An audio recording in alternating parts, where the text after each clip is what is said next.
The crystal chandeliers caught the light like 1,000 imprisoned stars, each one mocking me as I balanced another tray of champagne flutes. My feet ached in the borrowed heels, 2 sizes too small, but beggars couldn't afford to be choosers, and I was the definition of a beggar pretending to belong in a palace. The Metropolitan Gala, the event of the season, where New York's elite gathered to see and be seen, to broker deals worth more than I'd earn in 10 lifetimes, to exist in a world so far removed from mine that we might as well have been different species. And I was here serving them drinks. The black and white uniform they'd given me was stiff, uncomfortable, scratching against my skin with each movement. But I smiled, always smiled, because this job, this humiliating, back-breaking job, was the only thing standing between my daughter and eviction, between keeping the lights on and sitting in the dark. Champagne?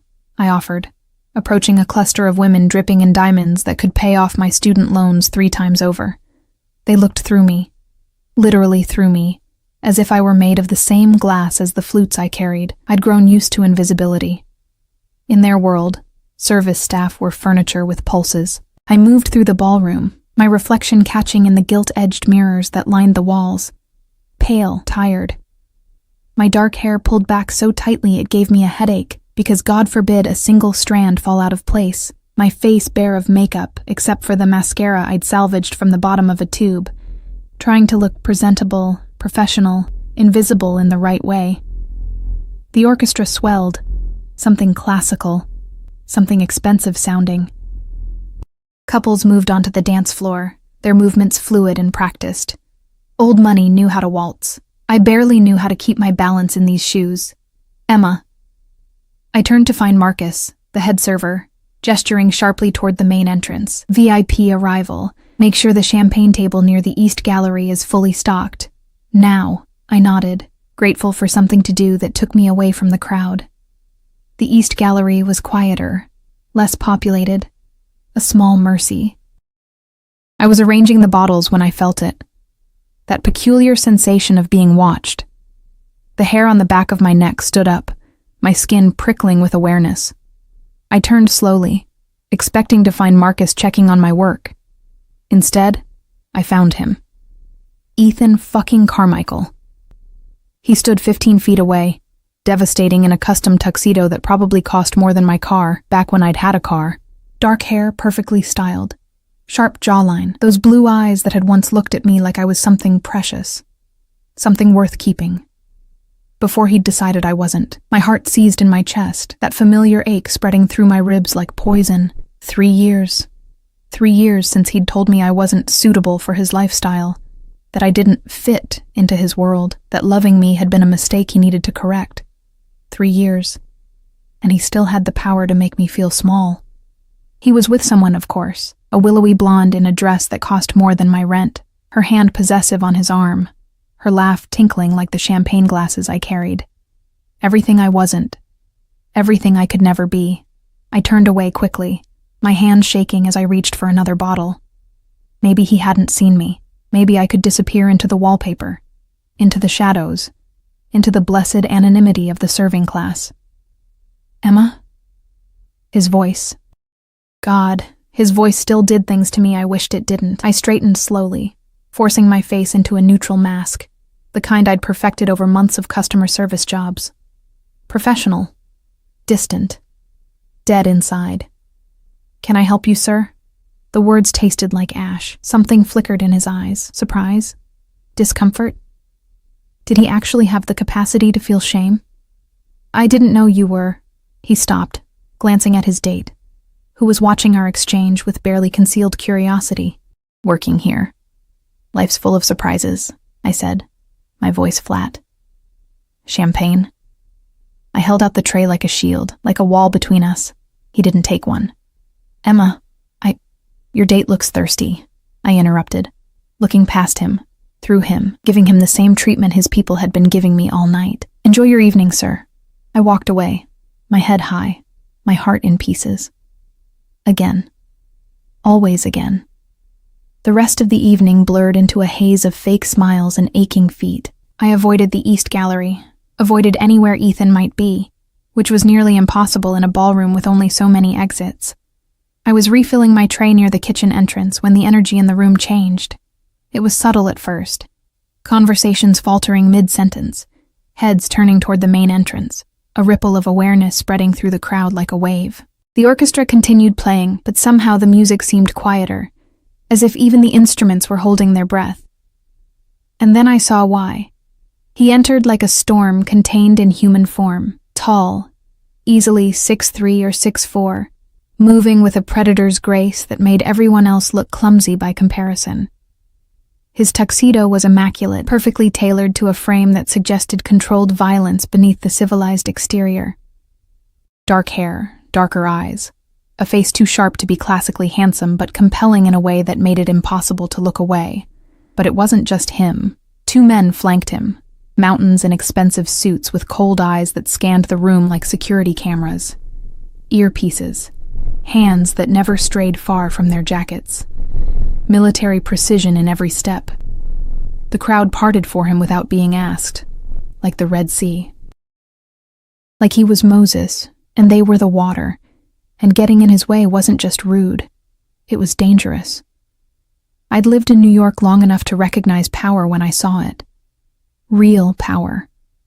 Not the corporate boardroom kind that Ethan wielded, but something older, darker, more primal. This was a man who didn't just break rules, he made them. Who is that? I whispered to Sarah, another server who'd appeared beside me. She'd gone pale, her tray rattling slightly in her trembling hands. Dante Moretti, she breathed. Oh my God, I didn't think he'd actually come. The name meant nothing to me, should it have? He runs half the city, Sarah continued, her voice barely audible. The parts the mayor pretends don't exist. My cousin's husband's brother works for one of his... She stopped abruptly, as if saying more might summon something terrible. Just stay out of his way. Men like that? They're not here for champagne and small talk. I watched as the host of the gala, some tech billionaire whose name I couldn't remember, rushed to greet him, hand extended, smile too wide to be genuine. Dante Moretti took the offered hand with the enthusiasm of someone touching a dead fish, his expression carved from granite. He said something, low and brief. The billionaire nodded frantically, gesturing toward the upper gallery, the private rooms where the real deals were made. And then, as if pulled by invisible strings, Dante Moretti's gaze swept across the ballroom. It landed on me. Time crystallized, froze. I stopped breathing. His eyes were black, not brown, not dark blue, but black, like staring into an abyss that stared back. For 3 heartbeats, maybe 4, his attention fixed on me with the intensity of a spotlight, pinning me in place. I couldn't move, couldn't think, could only stand there, tray in hand, while something ancient and terrifying in those eyes recognized something in me I didn't know existed. Then one of his men leaned in, whispered something, and the spell broke. Dante Moretti looked away, and I could breathe again. You okay? Sarah touched my arm. You look like you've seen a ghost. I'm fine. I lied, my voice shaking. Just tired. I needed air, space, distance from whatever that had been. I headed toward the service corridor, my hands still trembling, my heart racing for reasons I didn't want to examine. The door was just ahead when I heard rapid footsteps behind me. Emma, wait, Ethan. Of course. I kept walking, pushing through the door into the narrow hallway that connected the kitchen to the service areas. He followed. Emma, please, just give me a minute. I spun around, and all the rage I'd been swallowing for 3 years came surging up my throat. A minute? You want a minute? You had years, Ethan. Years of minutes you chose to spend telling me I wasn't good enough. He flinched. Good. That's not fair, he started. Fair? I laughed, and it sounded broken even to my ears. You want to talk about fair? You ended things right before I found out I was pregnant. You blocked my number before I could tell you that you had a daughter. You moved on before I'd even finished crying. So don't talk to me about fair. His face went white. You... What? You have a daughter, I said, each word a knife. Her name is Lily. She's 2.5. She has your eyes, and you will never, ever meet her, because you made it very clear that I don't belong in your world, and neither does she." I turned to walk away, satisfaction and pain warring in my chest. That's when the door at the far end of the corridor opened. Dante Moretti stepped through, alone this time, his security presumably guarding the entrance. His eyes found me immediately, as if he'd known exactly where I'd be. And Ethan, who'd never been afraid of anything in his privileged life, took 3 steps back. The air in the corridor changed, became heavy, oppressive. Dante Moretti's presence filled the space like smoke, like poison gas, suffocating and inescapable. He looked at Ethan with the kind of contempt reserved for insects. Then his gaze shifted to me, and something in those black eyes softened, microscopically, but enough to notice. "You're upset," he said. His voice was dark honey over gravel, an accent I couldn't place lurking beneath the English. "That displeases me." I blinked, confusion cutting through my anger. I'm sorry, sir. He made you cry. Not a question. A statement. An indictment. I hadn't realized tears were streaming down my face until he said it. Ethan found his voice, tried to inject authority into it. "This is a private conversation, if you'll excuse us." Dante Moretti's head turned toward him with mechanical precision. He didn't speak. Didn't need to. Whatever Ethan saw in those eyes made him go silent mid-sentence. "Leave," Dante said quietly.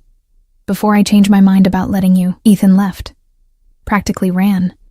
And I was alone in a service corridor with the most dangerous man in New York, my tears still wet on my cheeks, my world tilting on its axis. He studied me for a long moment, his expression unreadable. "What's your name?" he asked, though something told me he already knew. "Emma," I whispered. "Emma Reeves." He nodded slowly, as if I'd confirmed something. Then he reached into his jacket. I tensed, irrationally thinking of weapons, and pulled out a handkerchief. Silk. Expensive. Monogrammed. He handed it to me. I took it because refusing seemed more dangerous than accepting, dabbing at my face with hands that wouldn't stop shaking. "Thank you," I managed. "You work here?" He gestured toward the ballroom. "Just for tonight. Catering service." His eyes traveled over me, not lecherous, but assessing, cataloging. "You don't belong here." My stomach dropped. Was everyone going to remind me tonight how much I didn't fit in? "I know," I said bitterly. "Trust me, I know." I didn't mean it as an insult. He stepped closer, and I caught his scent. Sandalwood and something darker, smoke and spice. "You're better than this. Better than them." I didn't know what to say to that. "The man who upset you," Dante continued, his voice dropping lower. "He's important to you?" "He was," I admitted. "A long time ago." "And now?" "Now he's nothing." Dante smiled.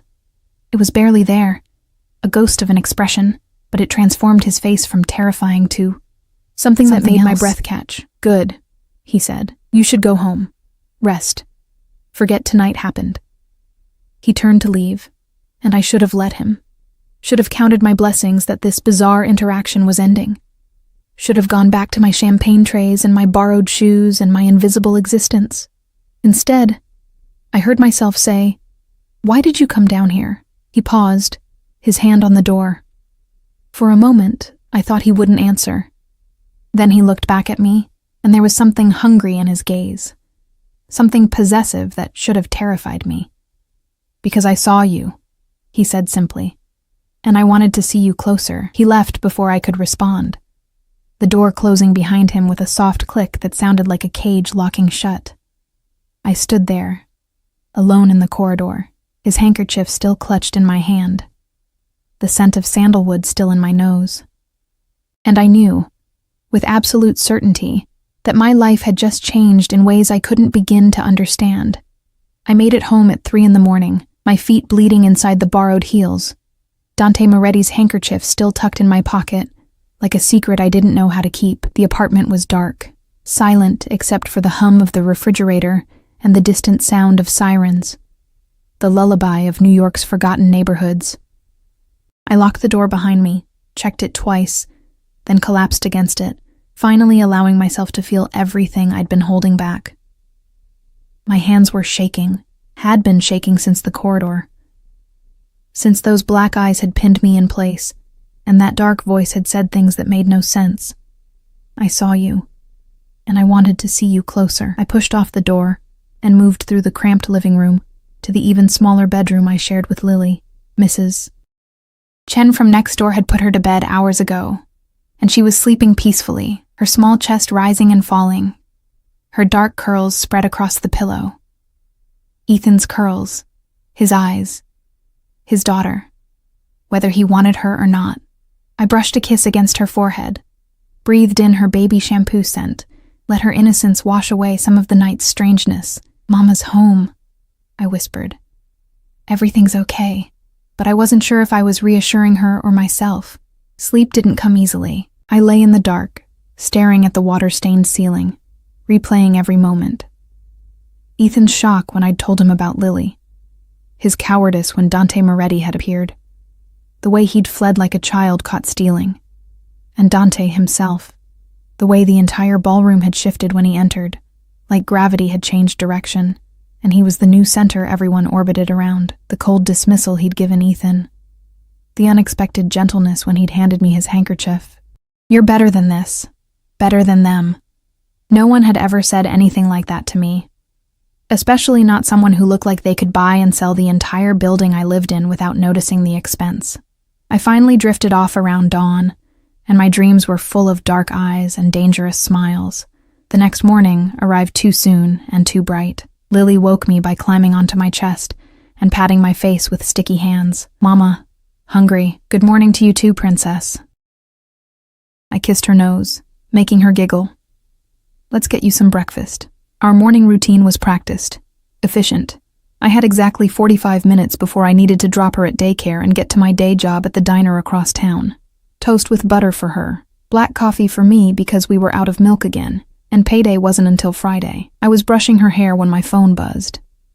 Unknown number. I almost didn't answer, probably a spam call, but something made me swipe to accept. "Hello?" Silence. Then, "Emma Reeves?" The voice was professional, female, with a crisp British accent that screamed expensive education and expensive everything else. "Yes? Who is this?" "My name is Victoria. I'm calling on behalf of Mr. Moretti. He would like to extend an invitation for lunch today at 1 o'clock. A car will be sent to collect you." My heart stopped. Actually stopped. "I'm sorry, what?" "Lunch. 1 o'clock. The address I have on file is 2847 Morrison Street, apartment 4B. "Is that correct? How did he have my address? How did he have my phone number? We'd spoken for maybe 5 minutes in a service corridor, and now he was sending cars. I have to work. I can't just..." "Mr. Moretti has arranged for your employer to be compensated for your absence. The day is yours." This was insane. This was absolutely insane. "What if I say no?" I asked, trying to find solid ground in a conversation that felt like quicksand. Victoria's pause was delicate, almost amused. "Mr. Moretti doesn't extend invitations lightly, Miss Reeves. It would be unwise to decline." There was no threat in her voice. She didn't need to make one. The implication hung in the air like smoke. 1 o'clock, I heard myself say. "Excellent. The car will arrive at 12:45. Mr. Moretti prefers punctuality." She hung up before I could respond. I stared at the phone, my reflection caught in the black screen. I looked terrified. "Mama, okay?" Lily was watching me with those too perceptive eyes, her brush forgotten in her hand. I forced a smile. "Mama's fine, baby. Just fine." I spent the morning in a daze, going through the motions at the diner while my mind spun in circles.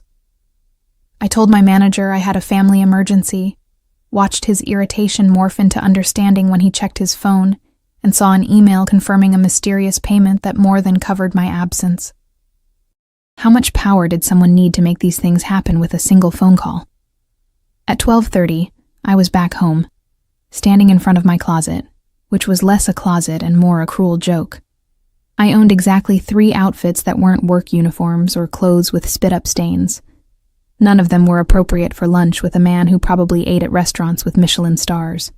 I settled on a simple black dress, the one I'd worn to my college graduation, back when I'd still believed in futures and possibilities.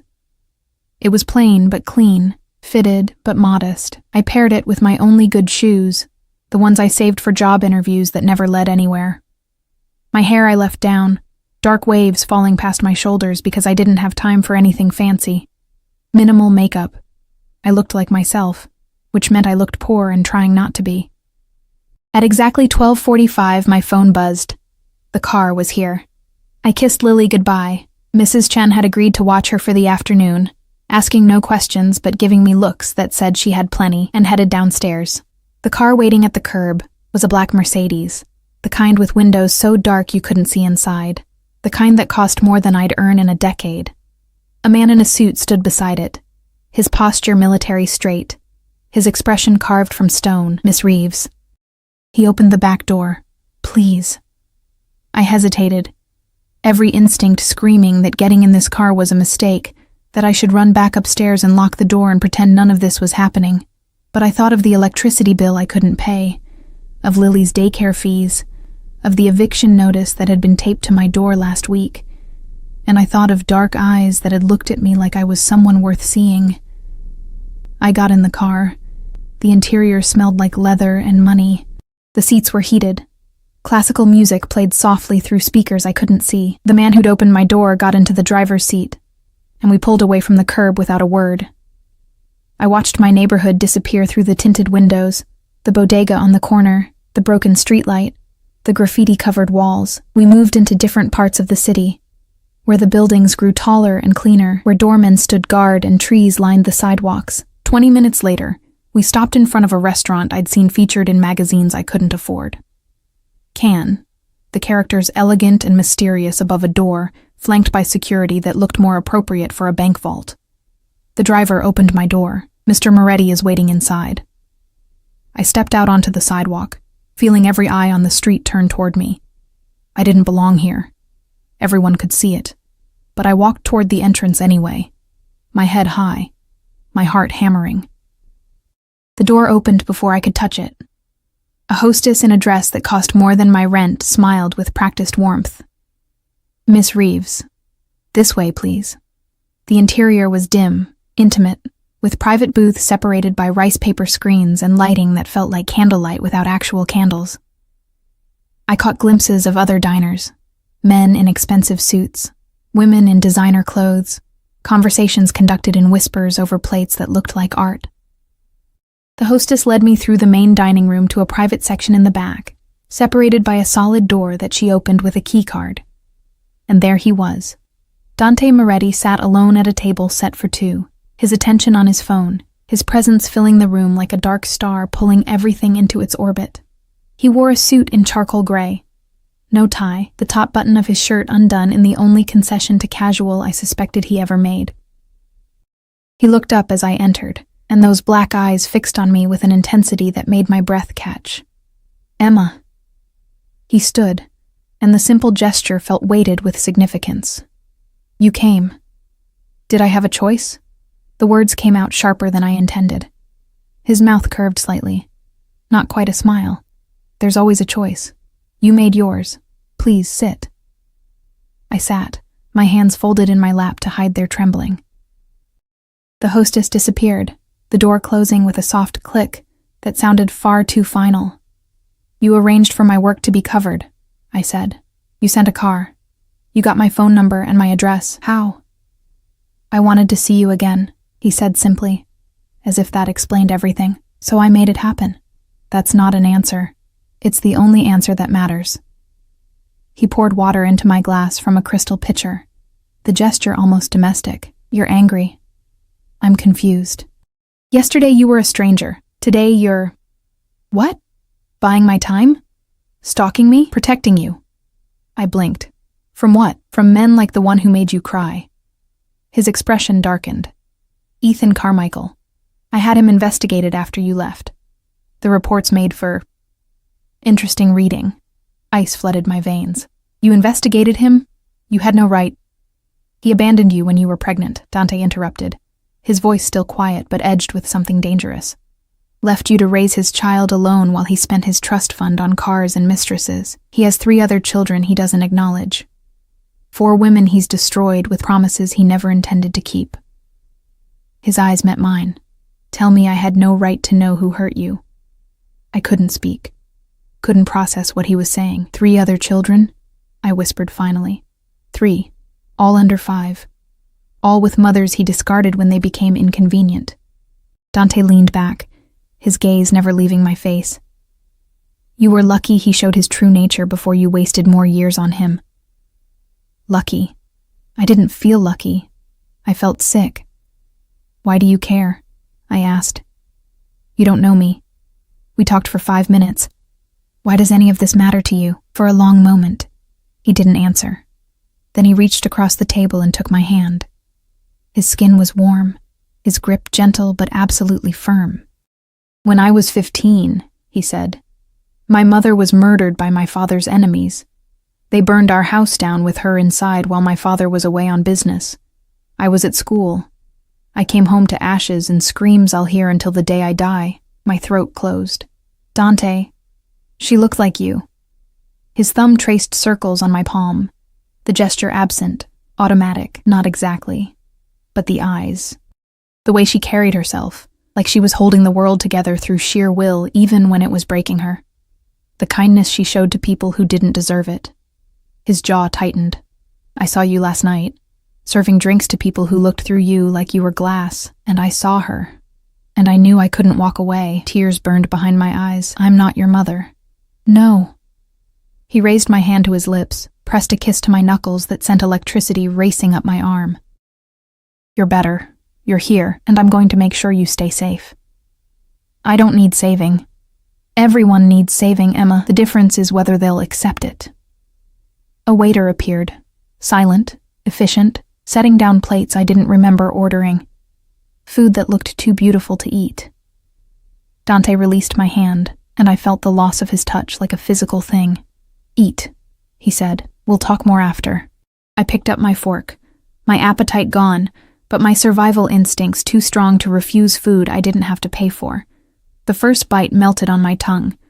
Flavors I couldn't identify, couldn't begin to afford. How did you find me last night? I asked between bites. In the corridor. I followed you. Why? Because I wanted to. He took a sip of wine, his eyes holding mine over the rim of the glass. Because from the moment I saw you in that ballroom, everyone else became background noise. Because I'm a selfish man who takes what he wants, and I wanted to know why you were crying. And now you know. Now I know.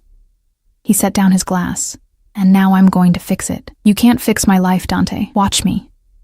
There was no arrogance in his voice, just certainty, the kind of certainty that came from a lifetime of making the impossible happen through sheer force of will. We ate in silence for a while, the air between us charged with things unsaid. I studied him when I thought he wasn't looking. The sharp planes of his face, the scar that traced his left eyebrow, the way his shoulders filled out his jacket with the kind of strength that came from violence, not Jim's. He was terrifying. He was magnetic. He was everything I should run from. And I was still sitting here, eating his food, letting him hold my hand, listening to him make promises that sounded like threats and felt like salvation.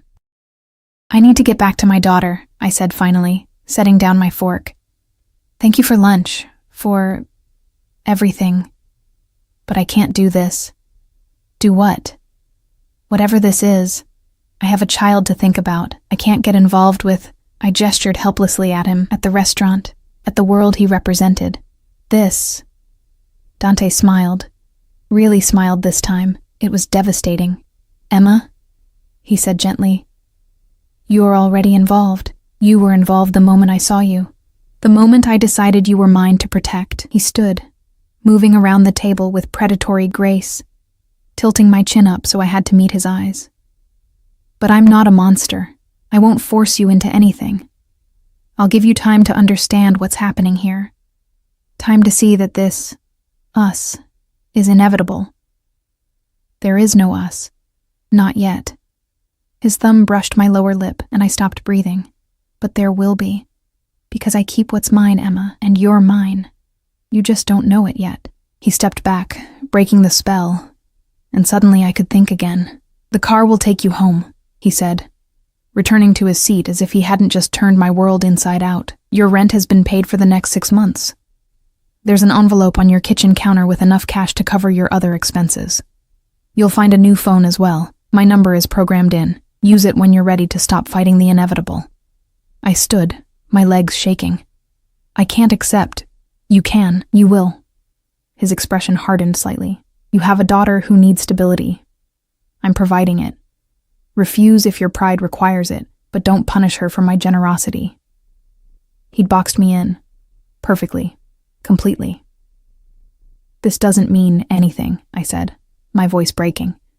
"Money doesn't make me yours." "No," he agreed, "but time will. Go home, Emma. Take care of your daughter. Think about what I've offered. We'll speak again soon." It wasn't a question. It was a promise. I left the restaurant, my mind spinning, my heart racing. The car was waiting. The same driver, the same silent efficiency. I collapsed into the back seat, and only when we were moving did I let the tears come, because he was right, and that terrified me more than anything else. I was already involved, already caught in something I didn't understand. Already his, whether I admitted it or not. The envelope was exactly where he'd said it would be. I stood in my kitchen, staring at it like it might explode. Thick cream paper, expensive weight, my name written across the front in elegant script. No return address, no explanation needed. Mrs. Chen had already left, a note saying Lily was fed and bathed and sleeping peacefully. I should check on her, should kiss her goodnight, reassure myself she was safe and real, and mine. Instead, I picked up the envelope with shaking hands.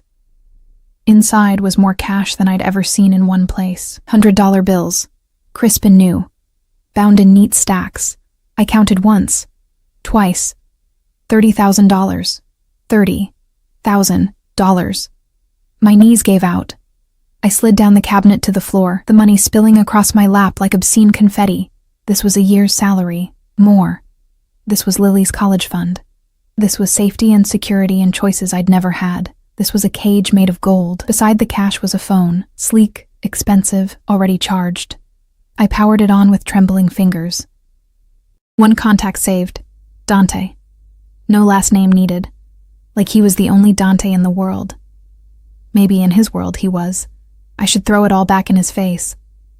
Should march down to wherever he lived and tell him I wasn't for sale. That my daughter and I didn't need his blood money.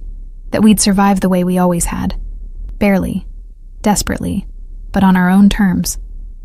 But the eviction notice was still taped inside my junk drawer. The electricity bill was still 2 months overdue. Lily's daycare had sent 3 increasingly urgent emails about my outstanding balance.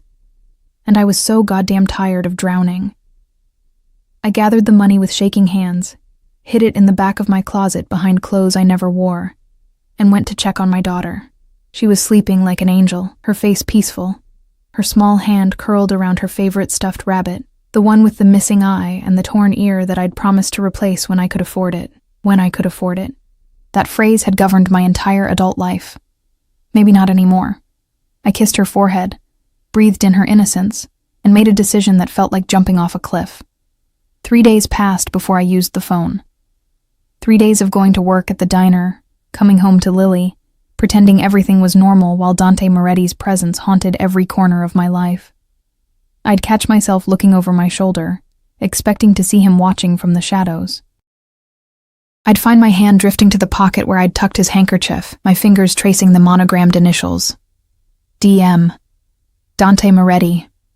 Or maybe Dangerous Man. On the 4th day, I caved. I was giving Lily dinner, mac and cheese from a box, the fancy kind I could suddenly afford. When someone knocked on my door, not the tentative tap of a neighbor, not the aggressive pound of a landlord, something in between. I checked the peephole and felt my stomach drop. A woman stood in the hallway, mid-30s, elegant in a way that spoke of money and breeding, her suit perfectly tailored, her expression professionally neutral. She held a large shopping bag from a store I recognized from magazine spreads. I opened the door slowly. Yes? Emma Reeves? British accent. The same voice from the phone call, Victoria. Mr. Moretti asked me to deliver this. May I come in? It wasn't really a question. I stepped aside, hyper-aware of my cramped apartment, the peeling paint, the furniture held together with hope and duct tape. If Victoria noticed or cared, her expression didn't show it. She set the bag on my coffee table with careful precision. Mr. Moretti thought you might need appropriate attire for tomorrow evening. Tomorrow evening? He'll be collecting you at 7. There's a charity gala, different from the one where you met. This time you'll be attending as his guest, not as staff. Her smile was polite, practiced. The dress should fit. He's quite good at estimating such things. My face burned. He can't just... I didn't agree to. There's also something for your daughter. Victoria pulled out a second, smaller bag. Mr. Moretti understands you'll need childcare arrangements. I've taken the liberty of vetting several highly qualified nannies. Their information is in the folder. She produced a leather portfolio like a magician pulling rabbits from a hat. This is insane, I whispered. This is how Mr. Moretti operates, Victoria corrected gently. He identifies what he wants and removes obstacles. You and your daughter are now under his protection. Fighting it will only make things more difficult. I'm not some possession he can just claim. No, Victoria agreed. You're something far more valuable. You're someone he's chosen to care about. Her expression softened slightly, almost sympathetic. I've worked for Mr. Moretti for 8 years, Miss Reeves. I've never seen him take a personal interest in anyone the way he has with you. Whatever you think this is, I promise you it's more complicated than you understand. She moved toward the door, then paused. A word of advice? Don't run. Men like Dante Moretti always find what they're looking for, and the chase makes them intense. She left before I could respond. I stood frozen, staring at the bags like they might contain snakes. Lily had abandoned her dinner and was investigating the smaller bag with the single-minded focus of a toddler who'd spotted something interesting. Mama, look! She pulled out a stuffed rabbit, not just any rabbit, an exact replica of her favorite, but new, perfect, with both eyes and intact ears, and beneath it, a handwritten note on heavy cardstock. For Lily, because every princess needs her knight. D. My daughter hugged the rabbit with a squeal of delight, and my heart cracked clean open. He'd noticed. In those few minutes in the corridor, in whatever investigation he'd conducted, he'd learned about my daughter's favorite toy and replaced it without being asked. This wasn't just about me. He was weaving himself into Lily's life too. I picked up the phone with shaking hands and typed out a message. We need to talk. His response came within seconds. Tomorrow, 7 o'clock. Wear the dress. Not a question. Never a question with him. The dress was red. Deep crimson silk that felt like water against my skin, cut to fit my body like it had been made specifically for me, which, given everything else, it probably had been. I stared at my reflection in the bathroom mirror, the only full-length reflective surface I had, and barely recognized myself. My hair fell in soft waves I'd actually had time to style. The makeup I'd applied with a steady hand for once made my eyes look larger, my lips fuller.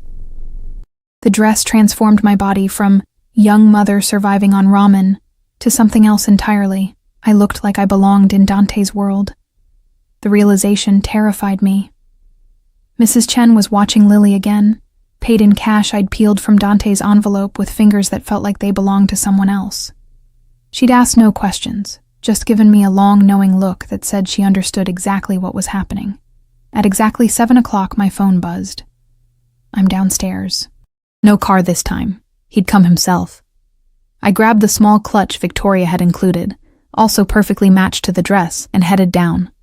My hands shook on the railing, my heart hammered against my ribs. He was waiting on the sidewalk, leaning against a black car that probably cost more than this entire building. He wore a tuxedo that made him look like sin personified, his dark hair perfectly styled, his expression unreadable until he saw me. Then something flickered in those black eyes. Heat. Possession. Hunger. Emma. My name on his lips sounded like a prayer and a curse. You're exquisite. I descended the last few steps, acutely aware of his gaze tracking my every movement. You can't just summon me like this. Send people to my home. Make decisions about my life without asking. I can. He opened the car door, his hand extended. And I will. Because you won't make the decisions that keep you safe. So I'll make them for you. That's not how relationships work. This isn't a relationship, Emma. He stepped closer, crowding me against the car, his scent wrapping around me like smoke. This is an inevitability. You can fight it, delay it, pretend you have a choice. But we both know how this ends. How? His hand cupped my jaw, thumb tracing my lower lip. With you in my bed, in my life, under my protection, mine in every way that matters.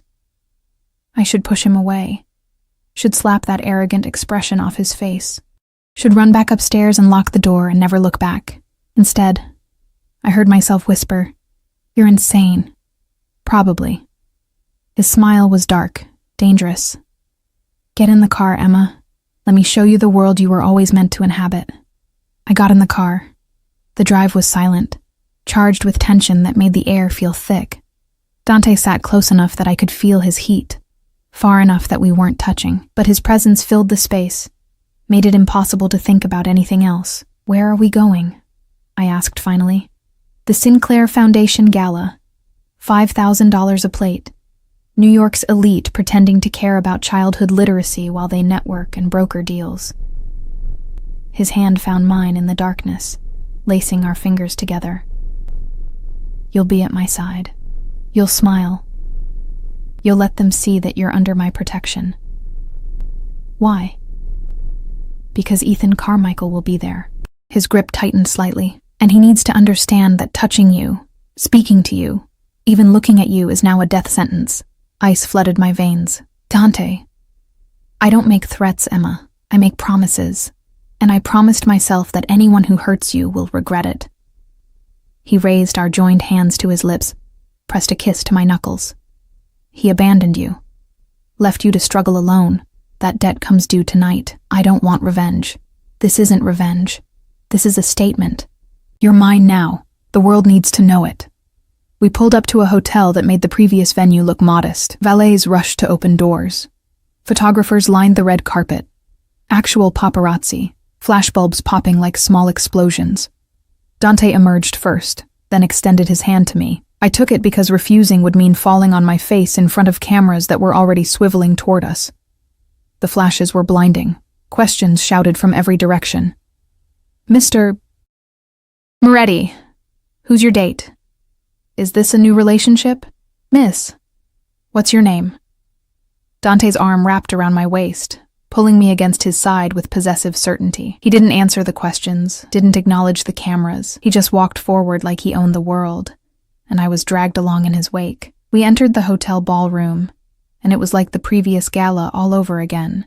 Except this time, I wasn't invisible. Every head turned.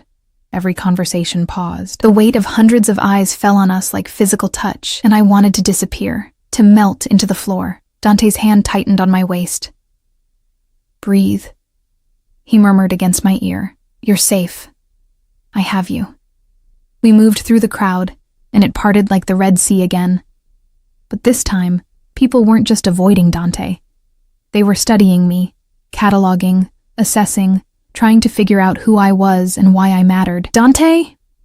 A man in his 60s approached, his smile too wide, his handshake too eager. "Good to see you. And who is this lovely creature?" "Emma Reeves," Dante said, his tone making it clear no further explanation would be provided. "Emma, this is Senator Morrison.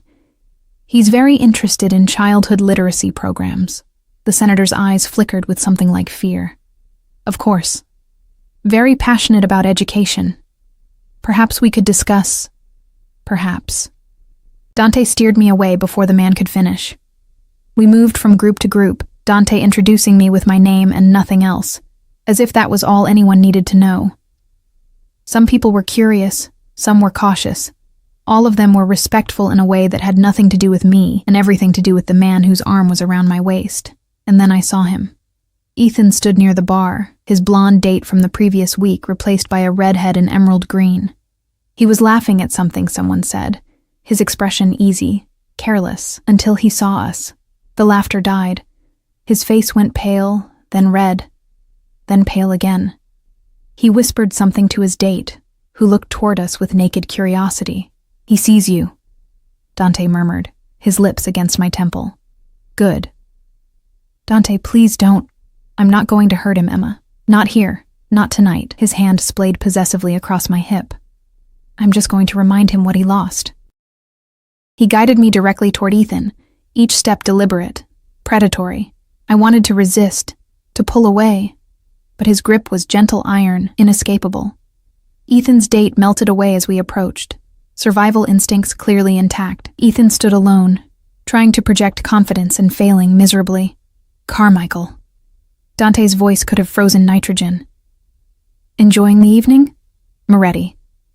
Ethan's eyes darted to me, then away. "I didn't expect to see you here, didn't you?" Dante's smile was a blade. "I go where I please, with whom I please. Emma, you remember Ethan, don't you?" "Unfortunately," I said, my voice steadier than I felt. Ethan flinched. "Emma, I wanted to apologize for the other night. I was shocked." "You were a coward," Dante interrupted pleasantly. "You've been a coward for years. Impregnating women you have no intention of supporting. Abandoning children you helped create. It's quite the pattern." Ethan's face went purple. "That's none of your... It became my business when you made Emma cry." Dante's expression never changed, but something dark and terrible flickered in his eyes. "She's under my protection now, which means you stay away from her. You don't call, you don't text, you don't acknowledge her existence. Are we clear? You can't just... I can. I am." Dante's hand moved to the small of my back, a gesture of ownership that made my breath catch. "Your daughter, Lily, isn't it, will want for nothing. Her education, her future, everything you should have provided will be taken care of. By me, not you. You've forfeited that right." I stiffened. "Dante." "But," he continued, ignoring my protest, "she'll never know your name. Emma will choose when and if Lily learns about her biological father. And my suggestion?" His smile turned cruel. "Would be never." Ethan looked like he'd been slapped. "You can't keep me from my own daughter. I can do anything I want, Carmichael. The question is whether you're stupid enough to test me." Dante leaned in slightly, his voice dropping to something that made even me shiver. "You abandoned her when she needed you. You don't get to play father now that someone else is providing. Walk away. Forget Emma exists. Forget Lily exists. And you might live long enough to regret what you've done."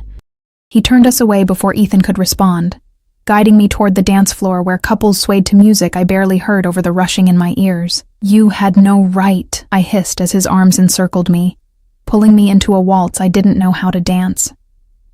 "Lily is my daughter. Mine. You don't get to make decisions about her life." I just did. His hand on my waist guided me through steps my body somehow knew to follow. "He lost his chance, Emma. He doesn't deserve her. Doesn't deserve you. That's not your call to make, isn't it?"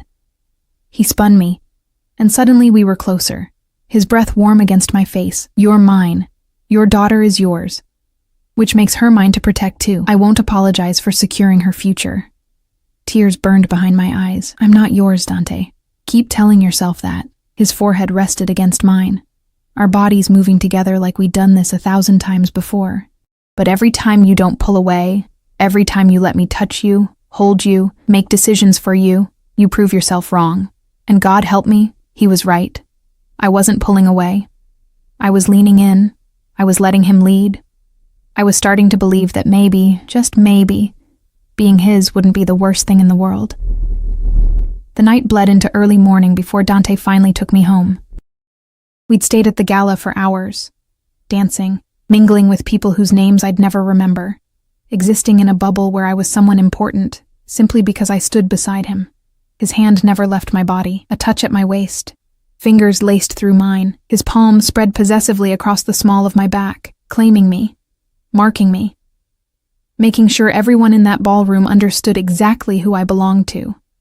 And I'd let him. The car ride back was quiet, charged with something I didn't want to name.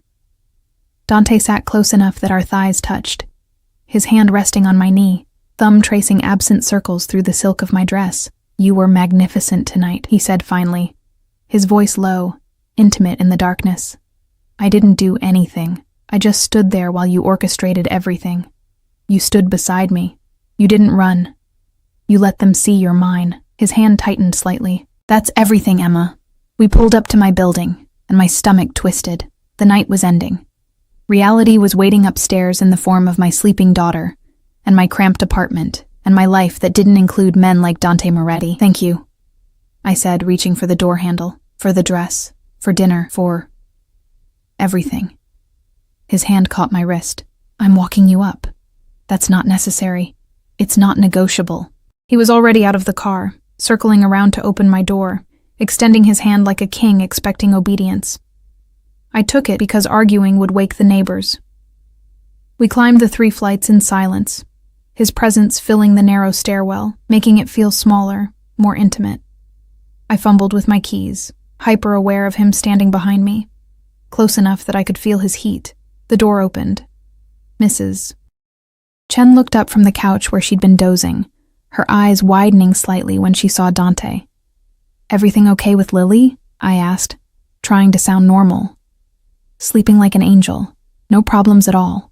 Mrs. Chen gathered her things with practiced efficiency, her gaze flickering between Dante and me with knowing calculation. "I'll see myself out." She was gone before I could stop her, leaving me alone in my apartment with a man who looked utterly out of place among my thrift store furniture and peeling wallpaper. "You should go," I said, not looking at him. "It's late. Lily could wake up." "Show me." I turned. "What?" "Show me your daughter." His expression was unreadable. "I want to see her." Every maternal instinct I possessed screamed danger. But there was something in his eyes, something vulnerable beneath the dangerous exterior, that made me nod. I led him to the bedroom, easing the door open carefully. Lily was sprawled across our shared bed, the new rabbit clutched in one hand, her dark curls wild against the pillow. She looked so small, so perfect, so utterly innocent. Dante stood in the doorway, completely still, his gaze fixed on my sleeping daughter. For a long moment, he didn't move, didn't speak. Then I saw his jaw tighten, his hands curl into fists at his sides. "She looks like you," he said finally, his voice rough. "She has her father's eyes, his hair. She has your strength. I can see it, even in sleep." He turned to me, and something in his expression made my breath catch. "My mother used to say you could tell a person's soul by how they sleep. Peaceful sleepers have peaceful hearts." "And what does that make you?" I asked softly. His smile was bitter. "I haven't slept peacefully since I was 15 years old." The confession hung in the air between us, heavy with meaning I didn't fully understand. I pulled the door closed gently, leaving it cracked in case Lily called out. "You should leave," I said again, but there was no force behind the words. "I should." He stepped closer, backing me against the wall of my narrow hallway, his hands braced on either side of my head. "But I'm not going to. Dante, I've been patient, Emma. I've given you space, time, let you pretend you have a choice in this. But seeing you tonight, watching every man in that room want what's mine, feeling you fit against me like you were made for this," his forehead rested against mine. "I'm done being patient. I'm not ready. You're terrified. There's a difference." His hand cupped my jaw, tilting my face up. "You're terrified because you feel it too. This thing between us, this inevitability.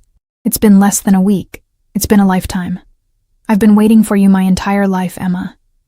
I just didn't know it until I saw you in that ballroom, invisible to everyone except me." His lips brushed mine, barely a kiss, more a promise of what could be. My hands found his chest, and I told myself I was pushing him away.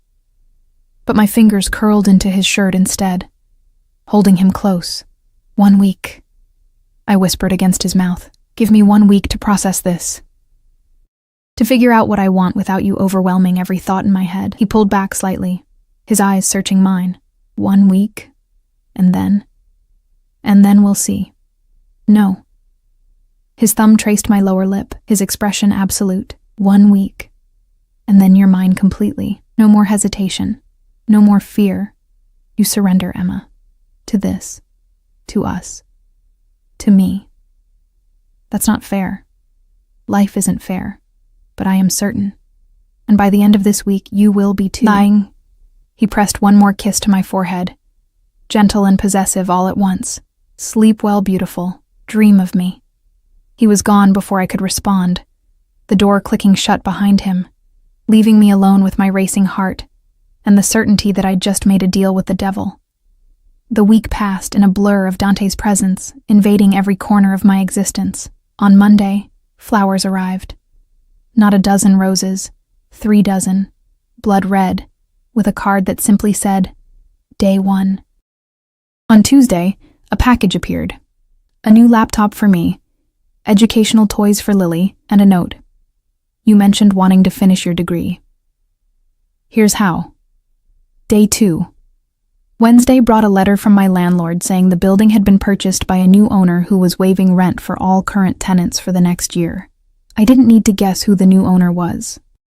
Thursday, I found my car, the one that had been repossessed 8 months ago, parked outside my building with new registration and a bow on the hood. The note. You need independence, but you're still mine. Day 4. Friday morning, I woke to find my student loans had been paid in full. $38,000 gone like they'd never existed. The email confirmation came with a message. The past doesn't get to chain you anymore. Day 5. Each gift was perfectly calculated to remove an obstacle, to make my life easier, to prove that he could provide everything I'd ever struggled to achieve on my own. Each gift was also a chain, binding me tighter to him with every passing day. I should have been angry, should have thrown it all back in his face, should have told him to stop playing God with my life, but Lily had new clothes that fit. The electricity stayed on. I slept through the night without wondering how I'd pay for groceries. For the first time in 3 years, I could breathe without the constant weight of survival crushing my chest. And I hated how good it felt. Saturday, Dante called. Tomorrow is day 7. My heart hammered. I know. I'm sending a car at noon. Pack a bag for you and Lily. Enough for a few days. Where are we going? Does it matter? His voice was soft, dangerous. You're mine tomorrow, Emma, one way or another. I'd prefer you come willingly, and if I don't? Silence. Then I'll wait. I'll give you more time, but I won't give you up. Ever. So the question isn't whether you'll be mine, it's only when you'll stop fighting the inevitable. He hung up before I could respond. I sat on my couch, staring at my phone, my life, my daughter sleeping peacefully in our bedroom, everything Dante had given us, everything he'd promised, everything he'd take if I let him. Mrs. Chen knocked on my door that evening, her expression knowing. The man who's been sending gifts, he's serious about you. Too serious, I admitted. Is that so bad? She settled into my second-hand armchair, her weathered hands folded in her lap. I've lived 83 years, Emma. I've seen love in many forms. Sometimes it's gentle, sometimes it's fierce, sometimes it's terrifying, but it's always a choice. He doesn't give me choices. He just takes over everything. Because you're drowning, and he knows it. Sometimes the kindest thing someone can do is save you from yourself. Her eyes softened. I see how you look at your phone when you think no one's watching. I see how you touch the things he sends like they're precious. You're already his child. You're just afraid to admit it. I barely know him. You know enough. You know he sees you. You know he protects you. You know he makes you feel safe. She stood, patting my hand. The question isn't whether you trust him. It's whether you trust yourself to deserve what he's offering. She left me with that truth sitting heavy in my chest. That night, I packed 2 bags. One for me, one for Lily. I told myself I could still change my mind, could still say no when the car arrived. But I knew I wouldn't. Sunday arrived bright and clear. The car pulled up at exactly noon, and this time Dante himself emerged. He wore jeans and a black sweater, casual in a way that should have made him seem less dangerous. It didn't. He looked like violence wrapped in cashmere, controlled power in human form. "Ready?"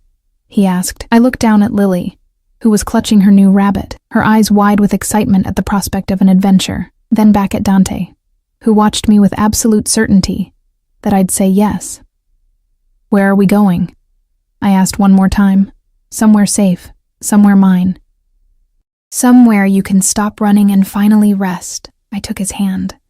The drive was long, out of the city, through countryside that grew progressively more exclusive, more removed from the world I knew.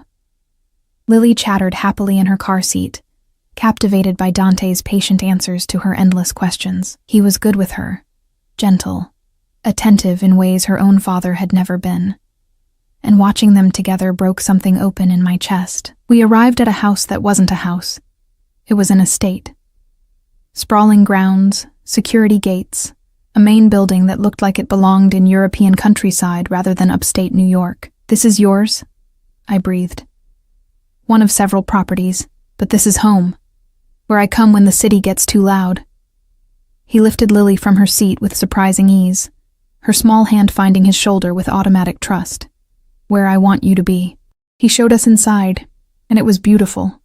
Warm despite its size, decorated with taste that spoke of money but also comfort. There were flowers in every room, a kitchen stocked with food, toys already waiting in one of the bedrooms, as if he'd known I'd say yes, as if there had never been any doubt.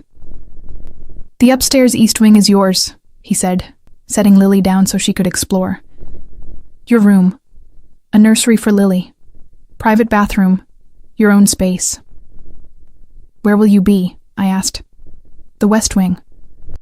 Close enough to protect you, far enough to give you room to breathe." His hand found mine. "I meant what I said, Emma. I won't force you into anything.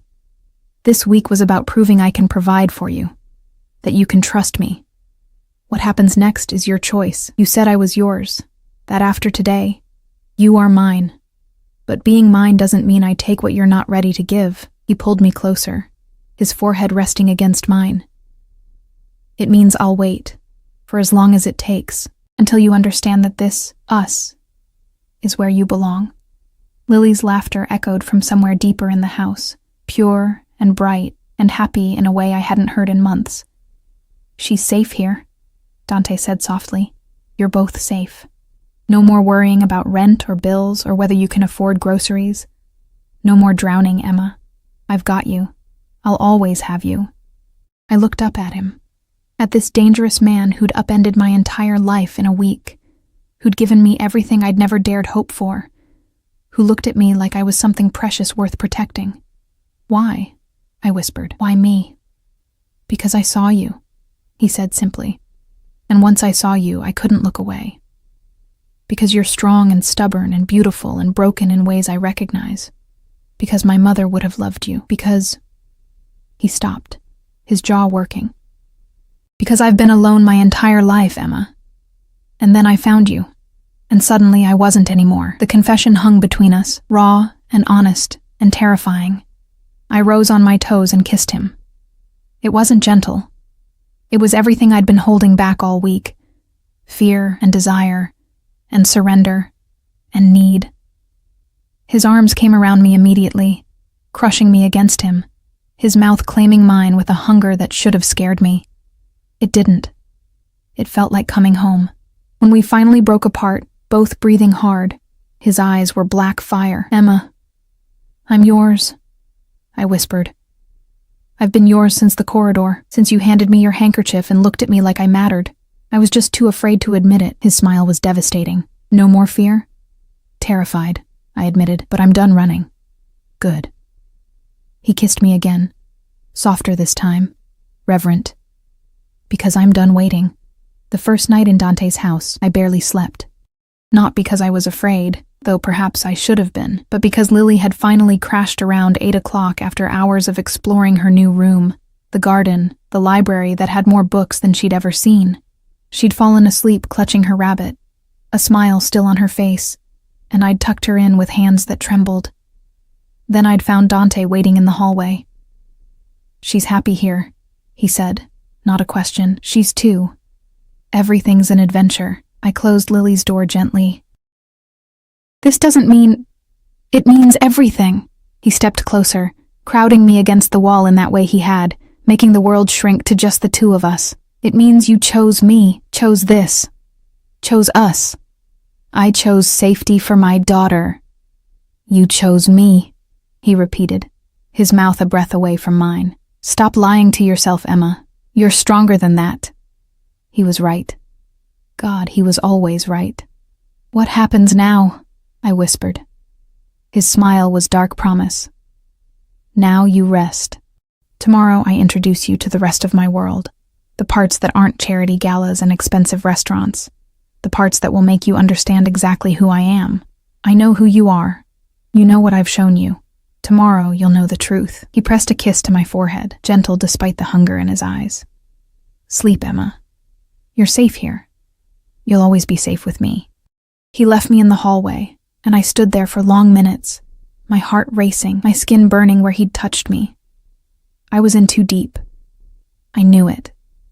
And I couldn't bring myself to care. Morning came with sunlight streaming through windows twice the size of my entire old bedroom.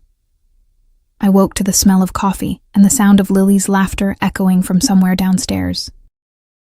I found them in the kitchen, Dante at the stove, somehow domestic in jeans and a t-shirt. Lily perched on the counter beside him, watching with rapt attention as he flipped pancakes. Mama! She spotted me immediately. Dante's making breakfast, with chocolate chips. My heart clenched. She'd already started calling him by his first name, already accepted him into her world with the easy trust of children who hadn't learned to doubt yet. I hope you don't mind, Dante said, his eyes meeting mine over my daughter's head. She woke early. I heard her on the monitor. You have monitors set up already? I have security throughout the house, including the nursery. He plated a pancake, cutting it into careful pieces for Lily. Your safety isn't negotiable, Emma. Either of you. There it was again. That casual possessiveness that should have annoyed me. Instead, I found myself sitting at the island, accepting the coffee he poured, watching him care for my daughter like it was the most natural thing in the world. You're good with her, I said softly. Children are honest. They don't lie, don't manipulate, don't pretend to be something they're not. He set a plate in front of me. Pancakes, fruit, bacon. I respect that.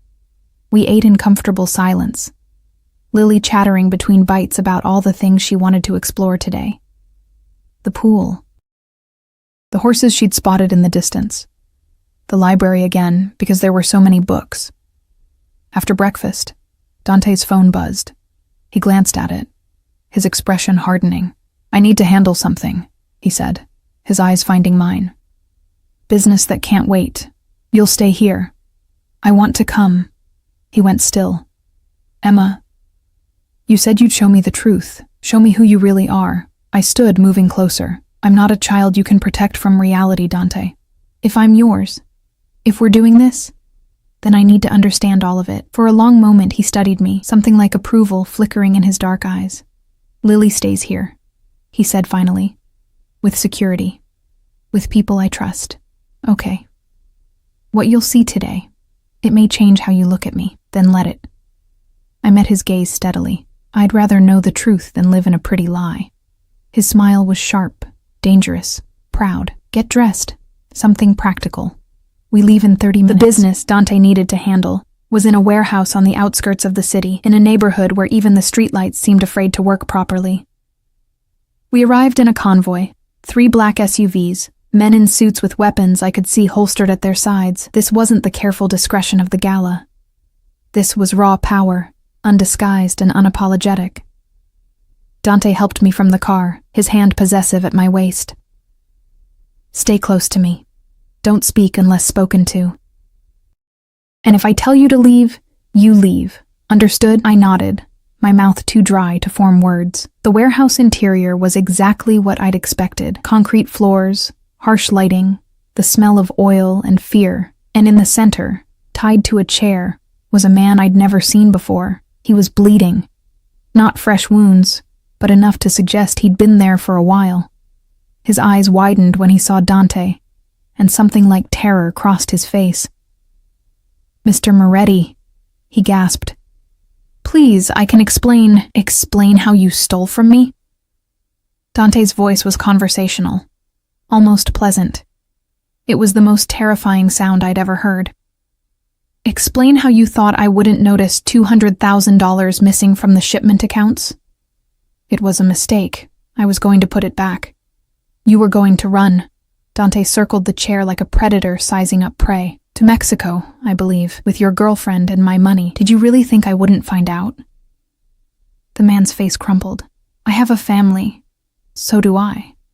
Dante's hand found the small of my back, a gesture that made the man's eyes snap to me in confusion. "And unlike you, I protect what's mine. I don't steal from the people who trust me. I don't betray those who've shown me loyalty." He nodded to one of his men, who stepped forward with a briefcase, flipped it open. Stacks of cash, the missing money presumably. "This is what you stole," Dante said. "This is what you valued more than your integrity, more than your life. Please." "I'm not going to kill you," Dante interrupted, and I saw the man's shoulders sag with relief. "That would be too easy, too quick. Instead, you're going to work for me. Every cent you stole, you'll pay back triple. It'll take you 10 years, maybe 15. You'll do it from the bottom. The worst jobs, the longest hours, the positions even my newest recruits won't touch. And every day, you'll remember that I could have killed you, that I showed you mercy. And that mercy has a price." He turned to his men. "Get him out of here. Set him up with Marco. Make sure he understands the terms." They dragged the man away, his protests fading as a door slammed shut. I stood frozen, processing what I'd just witnessed, the casual authority, the calculated mercy that was somehow more terrifying than violence, the absolute certainty that Dante's word was law. "That's who I am," Dante said quietly, turning to face me. "I'm not a good man, Emma. I make people disappear when they cross me. I run businesses that operate in shadows. I have blood on my hands that will never wash clean. I know." "Do you?" He stepped closer, his eyes searching mine. "Do you understand what being with me means? The danger? The world you're entering? I understand that man stole from you, and you could have killed him. But you didn't." I met his gaze steadily. "I understand that you value loyalty above everything, that you protect what's yours, that you're ruthless with your enemies and generous with those you care about. Those are just words, and your actions show me the truth." I reached up, cupping his jaw, feeling the tension there. "You've shown me who you are, Dante. Every day this week. Not just the money or the gifts, but the way you are with Lily, the way you look at me like I'm something precious. The way you've never once pressured me into anything I wasn't ready for. I terrify you." "Yes," I admitted, "but not because I think you'll hurt me. Because I'm falling for you. And that's far more dangerous than anything else you could do." Something broke in his expression, a crack in that carefully controlled facade. His hands came up to frame my face, his forehead resting against mine. "I've never felt this way about anyone," he said roughly. "Never wanted to protect someone so badly it aches. Never needed someone to be safe and happy more than I need my next breath." "Then keep me safe," I whispered. "Keep us safe. And let me do the same for you." He kissed me then, and it was different from before. Not just hunger and possession, but something deeper. Something that felt like coming home after a lifetime of wandering. When we broke apart, his eyes were nearly black. "We should go. Lily will be wondering where you are in a minute." I stepped back, needing space to say what came next. "I need to know something first. Anything. Ethan. What you said about him staying away from Lily." I took a breath. "Did you mean it? Will you really handle it if he tries to be involved?" Dante's expression hardened. "Ethan Carmichael signed away his rights to your daughter the moment he abandoned you. If he's smart, he'll stay far away. If he's not," his jaw tightened, "then I'll make the decision for him, permanently. I don't want you to kill him. I won't. But I'll make sure he understands that approaching you or Lily means losing everything he values, his company, his reputation, his freedom." Dante's hand found mine. I told you. You're mine to protect. Both of you. Anyone who threatens that will answer to me. It should have scared me. That absolute certainty, that willingness to destroy anyone who got in his way. Instead, I felt safe for the first time in years. The weeks that followed blurred into a new kind of normal. I moved into Dante's house permanently. Not in the guest wing, but in his space. His bed. His life. Lily adapted with the resilience of childhood, treating the estate like her personal kingdom, the staff like her loyal subjects. Dante was gone sometimes, business that took him to dark places I didn't ask about. But he always came back, always found me first, kissed me like I was air and he'd been drowning, held me like I might disappear if he let go. I enrolled in online classes to finish my degree, sociology, because I wanted to understand the world that had broken me and the one that had saved me. Dante hired a tutor for Lily, the best early childhood educator money could buy. We built a life, strange and unconventional, and founded on a power dynamic that should have been unhealthy. But it worked. We worked. 3 months in, Ethan made his mistake. I was at the house alone, Dante in the city for meetings, Lily napping upstairs, when security called. "Ma'am, there's someone at the gate. Claims he knows you. Ethan Carmichael." My blood ran cold. "Don't let him in. Call Dante. Now." But Ethan must have anticipated that. Must have known he had minutes before Dante's world descended on him. Because my phone rang immediately after. A video call from a number I didn't recognize. I answered against my better judgment. Ethan's face filled the screen, and he looked desperate, unhinged. "Emma, please, I just want to talk. 5 minutes. Just let me explain." "There's nothing to explain. You made your choice 3 years ago. I was wrong. I was stupid and scared, and I threw away the best thing that ever happened to me." "You threw away your daughter," I said coldly. "You don't get to regret that now. She's my child. She's mine. Only mine. You signed away any rights when you blocked my number." I could see security approaching him in the background of his video. "Leave, Ethan, before you make this worse. I have rights, legal rights. I'll sue for custody. I'll take her away from you and your criminal boyfriend." The call ended abruptly, as security physically removed him from the property. I sat trembling on the couch, my phone clutched in shaking hands, until I heard the front door slam open. Dante stormed in, his expression black with rage. "Where is he?" "Gone." Security removed him. I stood on shaking legs. "He threatened to sue for custody, called you a criminal." "He's right. I am." Dante pulled me against him, his arms iron bands around my waist. "But I'm your criminal. And he just made the biggest mistake of his life." "Dante, what are you going to do?" "What I should have done weeks ago." He pulled back, his hands framing my face. "I'm going to make sure he never threatens you again, that he can't take Lily, that you're protected legally, financially, permanently. How?" "Marry me." The world stopped spinning. "What?" "Marry me, Emma. Be my wife. Let me adopt Lily legally. Give me the right to protect you both in every way that matters." His eyes burned into mine. "I know it's fast. I know we've only known each other a few months. But I've never been more certain of anything in my life." My hands found his chest, feeling his heart racing beneath my palms. "This is insane. This is us. We've been insane from the start." His thumb traced my lower lip. "Say yes. Let me give you my name. Let me make you mine in every way the law recognizes." I thought of Lily sleeping upstairs, of the life we'd built here, of the way Dante looked at me like I was his whole world, of how safe I felt in his arms, how protected, how absolutely certain that he would burn the world down before letting anyone hurt us. "Yes," I whispered. His kiss was fierce, possessive, sealing a promise that felt more binding than any legal document. "Tomorrow," he said against my mouth. "We'll do it tomorrow. I have a judge who owes me favors. We'll make it legal, make it real, and then Ethan Carmichael won't be able to touch either of you." "Tomorrow?" I laughed, the sound slightly hysterical. "Dante, that's not how normal people— We're not normal people. We never will be." He lifted me, my legs wrapping around his waist automatically. "Tomorrow, you become Emma Moretti.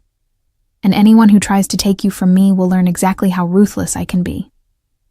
We married in his study with Lily as our witness, a judge who asked no questions, and vows that felt more like declarations of war against anyone who would try to separate us. The adoption papers were filed that same day. By the end of the week, Lily was legally Dante's daughter.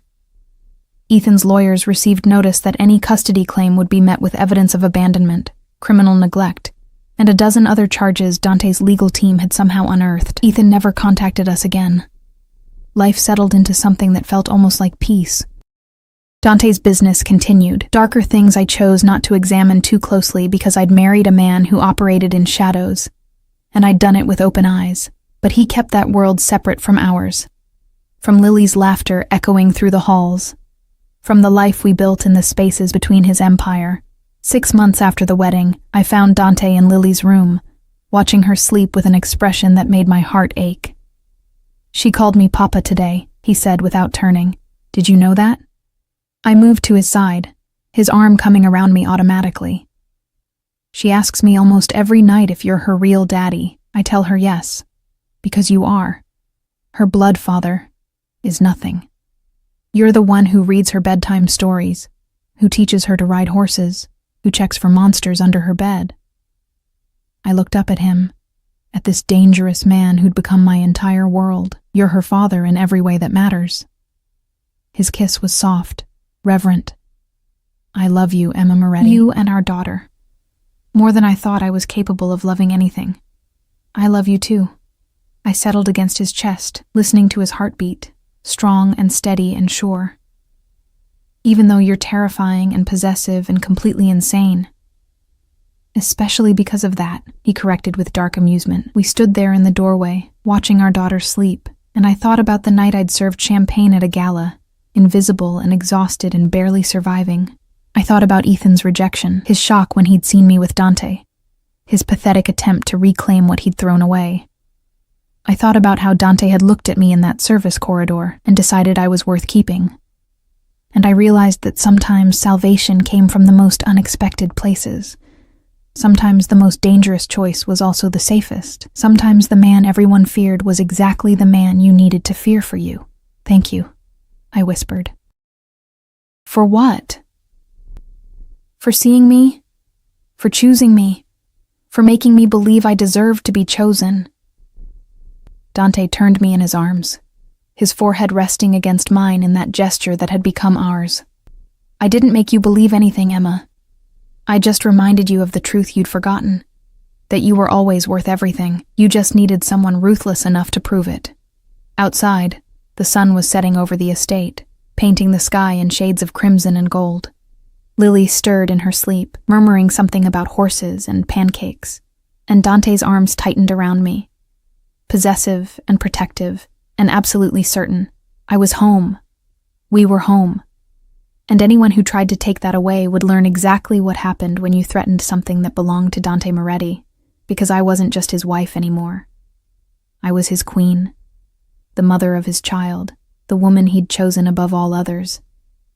And in his world, that made me untouchable. The woman who'd been invisible at the ball now stood beside the most powerful man in the city, and everyone who'd looked through me before now couldn't look away.